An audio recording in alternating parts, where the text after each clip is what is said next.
ಜಪಾನಲ್ಲಿ ಎಲ್ಲರೂ ಬ್ಯಾಚುಲರ್ಸ್ಗಳಿರೋದೇ ಜಾಸ್ತಿ. ಸೊ ಮನೇಲಿ ಗೇಮ್ಸ್ ಏನಾದರೂ ಆಡಬೇಕು ಅಂದರೆ ಅದಕ್ಕೂ ಯಾರೂ ಜನ ಇರಲ್ಲ.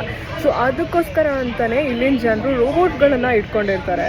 ಸೊ ಇಲ್ಲಿ ನೋಡಿ ಅಂಥದ್ದೇ ಒಂದು ರೋಬೋಟ್ ಇಲ್ಲಿದೆ. ಸೊ ಈ ರೋಬೋಟ್ ಹೆಂಗೆ ಆಟ ಆಡುತ್ತೆ ಮನುಷ್ಯರ ಜೊತೆ ಅಂತ ತೋರಿಸ್ತೀನಿ. ಈ ಒಂದು ರೋಬೋಟ್ನ ಸೆನ್ಸ್ ಗೋ ರೋಬೋಟ್ ಅಂತ ಕರೀತಾರೆ. ಇದು ಒಂಥರ AI ಬುದ್ಧಿವಂತ ರೋಬೋಟ್ ಗೇಮ್ ಬೋರ್ಡ್ ಅಂತಾನೆ ಹೇಳ್ಬೋದು. ಈ ಒಂದು ರೋಬೋಟ್ ಅಲ್ಲಿ ಇರುವಂತಹ AI ಕ್ಯಾಮ್ರಾ ನಾವು ಬೋರ್ಡ್ ನಲ್ಲಿ ಯಾವ ಕಲರ್ ಸ್ಟೋನ್ಸ್ ನ ಇಡ್ತಿದೀವಿ ಅಂತ ಅಬ್ಸರ್ವ್ ಮಾಡಿ AI ಟೆಕ್ನಾಲಜಿನ ಯೂಸ್ ಮಾಡ್ಕೊಂಡು ನಮ್ ಜೊತೆ ಆಟ ಆಡುತ್ತೆ.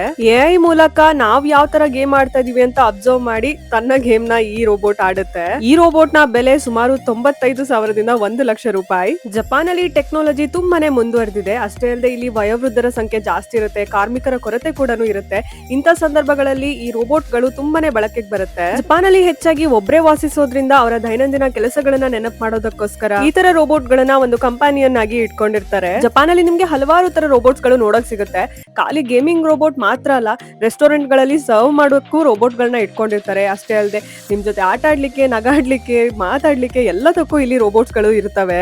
ಹಾಗಾಗಿ ಜಪಾನ್ ಇಡೀ ವರ್ಲ್ಡ್ ಅಲ್ಲೇ ರೋಬೋಟಿಕ್ಸ್ ನಲ್ಲಿ ಟಾಪ್ ಅಲ್ಲಿ ಇರುವಂತಹ ದೇಶ ಅಂತ ಕರೀತಾರೆ. Thank you for watching. Bye by.